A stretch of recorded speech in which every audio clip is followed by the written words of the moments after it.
Well, তো এই মুহূর্তে দাঁড়িয়ে কিন্তু সুপার কাপের ফাইনালের কাউন্টডাউন অলরেডি স্টার্টেড। ফার্স্ট সেমিফাইনালে কিন্তু ইস্ট বেঙ্গল পাঞ্জাবকে 3-1 গোলে হারিয়ে কিন্তু ফাইনালে প্রবেশ করেছিল।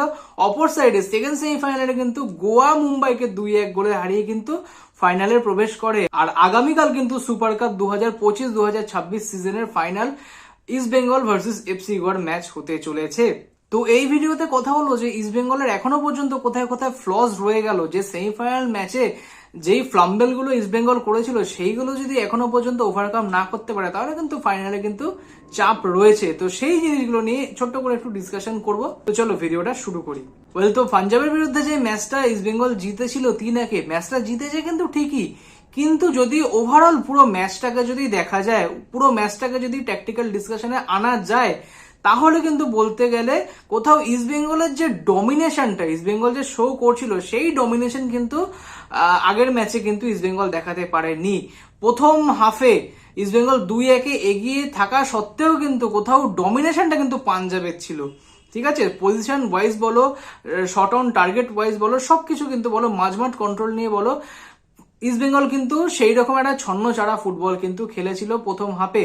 তার সাথে সাথে কিছু কিন্তু ফ্লসও দেখা গেছে ইস্ট বেঙ্গলের, সেইগুলো যদি মেরামত না হয় তাহলে কিন্তু ফাইনালে কিন্তু চাপে পড়তে হবে গোয়ার সামনে।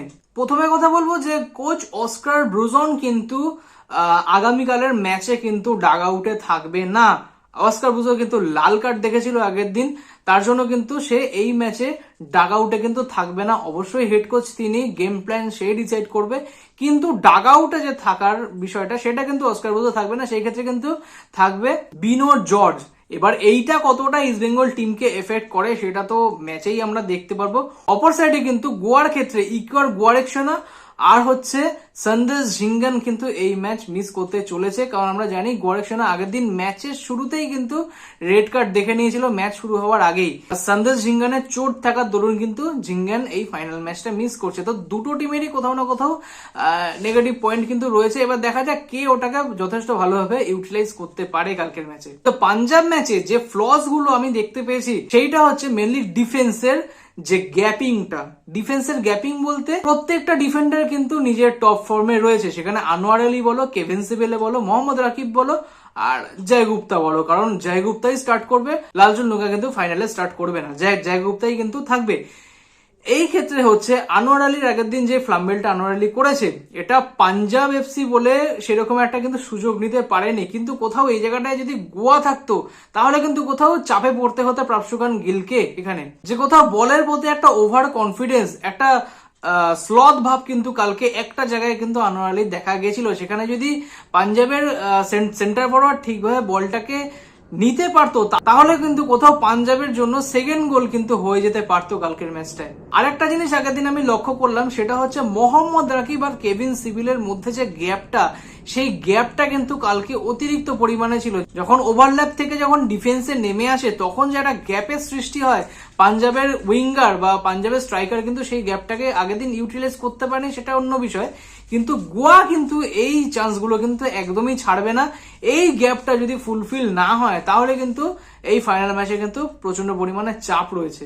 আগের দিন যে জিনিসটা মিসিং ছিল সেটা কিন্তু শুরু থেকেই ম্যাচের টেম্পোটা কিন্তু ধরতে না পারা, ম্যাচটাকে কিন্তু একটু ছন্ন ছাড়া বইতে প্রথম থেকে খেলা, এই জিনিসটা কিন্তু কোথাও চেঞ্জ করতে হবে। কোথাও ইস্ট বেঙ্গল সেকেন্ড হাফে যেই রকম খেলাটা শো করেছিল সেই রকম খেলা কিন্তু ম্যাচের শুরু থেকে ম্যাচের শেষ অবধি কিন্তু দেখাতে হবে, না হলে গোয়া যদি একটু হলেও সুযোগটা পেয়ে যায় সেই ক্ষেত্রে কিন্তু ইস্ট বেঙ্গলের জন্য প্রচন্ড পরিমাণে চাপের বিষয় হয়ে যাবে। কারণ আমরা জানি যে গোয়া এমন একটা টিম যে কিনা চ্যাম্পিয়ন্স লিগ 2 এর মতন জায়গায় কিন্তু খেলে এসছে, সুপিরিয়ার আল নাসেরের বিরুদ্ধে খেলে এসছে, সুপিরিয়ার টিমের এগেনস্টে খেলে এসছে, ডিফেন্স করে এসছে, ভালো খেলেছে, তারা কিন্তু একটু হলেও বেটার শেপে থাকবে। কিন্তু কোথাও আগের দিনের ম্যাচটা যেখানে মুম্বাইয়ের সাথে ম্যাচ হয়েছিল সেই ম্যাচটা দেখে কিন্তু একবারের জন্য মনে হয়নি যে কোথাও গোয়া কিন্তু একটু হলেও সুপিরিয়ার থাকবে। কারণ মুম্বাই যেরকম খেলাটা শো করেছে, এটা মুম্বাইয়ের মানে কপাল খারাপ যে মুম্বাই কিন্তু গোল পায়নি আগের দিন। আর কোথাও গোলকিপার ফুটবল আচেম্পার মিস্টেক্সে কিন্তু মুম্বাই কোথাও সেমিফাইনাল থেকে আউট হয়ে গেছে। আর কোথাও গোয়ার জন্য কিন্তু এটা মাইনাস পয়েন্ট যে কোথাও তাদের লিডার সন্দেশ ঝিঙ্গান কিন্তু তোমার ব্যাকলাইনে কিন্তু থাকবে না, প্লাস ইকুয়ার গোয়ারেকশনা, দুটো কিন্তু মেন প্লেয়ার কিন্তু টিমে নেই। তো সেই জিনিসটা কিভাবে হ্যান্ডেল করে এফসি গোয়া, তাও আবার ইস্ট বেঙ্গলের মতন রেড হট ফর্মে থাকা টিমের বিরুদ্ধে, সেটা কিন্তু দেখার বিষয়। ম্যানোলো মার্কোস রোকা কালকের গেম প্ল্যানটা কিভাবে সাজায়। তো ইস্ট বেঙ্গলের কিন্তু অ্যাপ্রোচটা কিন্তু এই ম্যাচে থাকা উচিত যেটা আগের ম্যাচগুলোতে ছিল, যে কিল দ্য গেম। শুরু থেকে কিন্তু কিল দ্য গেম অ্যাপ্রোচ কিন্তু নেওয়া উচিত কালকে। শুরু থেকে কিন্তু ম্যাচের টেম্পো মাঝবাট নিজেদের কন্ট্রোলে কিন্তু রাখা উচিত। আর সব থেকে বড় কথা, হিরোশি ইবুসুকি কিন্তু কালকের ম্যাচে স্টার্ট করবে না, হামিদ আহাদাত কিন্তু স্টার্ট করতে চলেছে, এটা আমরা জানি। কারণ হামিদ মোটামুটি এই মুহূর্তে ফিট, হামিদই কিন্তু স্টার্ট করতে চলেছে। আর লেফট ব্যাকে কিন্তু লালচুন নুঙ্গার জায়গায় কিন্তু জয় গুপ্তা স্টার্ট করতে চলেছে। আর বাদ বাকি টিম কিন্তু সেমই থাকবে। তো কোথাও এই জায়গাটা কিন্তু একটুখানি জোর দিতে হবে যে কোথাও নিজের বল পজিশন কিন্তু নিজেদের কাছে রাখা, শুরু থেকে টেম্পো কিন্তু নিজেদের কাছে রাখা, আর হচ্ছে মাঝমাঠ কন্ট্রোলটা কিন্তু সব থেকে ভাইটাল রোল কালকের ম্যাচে কিন্তু প্লে করবে। আর হচ্ছে ফিনিশিং, আগের দিন কিন্তু খুব একটা সো ম্যাচ কিন্তু গেছিল বিপিন আর হচ্ছে তোমার মহেশের জন্য, কিন্তু কালকের ম্যাচটা কিন্তু এরকম করলে চলবে না। আমরা জানি যে বিপিন আর মহেশের ওয়ার্কলোডটা কিরকম থাকে এই টিমের মধ্যে, তো কোথাও তাদের সেই ওয়ার্কলোডটা বুঝতে হবে। আর কালকের ম্যাচটায় কিন্তু সেই রকম ভাবে নিজেদের অ্যাপ্রোচটা কিন্তু দেখাতে হবে। তো কোথাও দেখা যাক কি হয় কালকের ম্যাচটায়। আর কালকের ম্যাচে কিন্তু অবশ্যই আমি লাইভে আসছি, যারা যারা লাইভ স্ট্রিমে অ্যাড হতে চাও তারা কিন্তু চ্যানেলটাকে আগে থেকে সাবস্ক্রাইব করে নাও। তো এই ভিডিওটা আর বেশি লেন্থি করছি না, ভিডিওটা এখানেই স্টপ করছি। যদি ভিডিওটা ভালো লেগে থাকে তাহলে প্লিজ একটুখানি লাইক করে দিও, চ্যানেলে প্রথমবার এসে থাকলে চ্যানেলটা একটু সাবস্ক্রাইব করে দিও। ততক্ষণের জন্য শুভরাত্রি।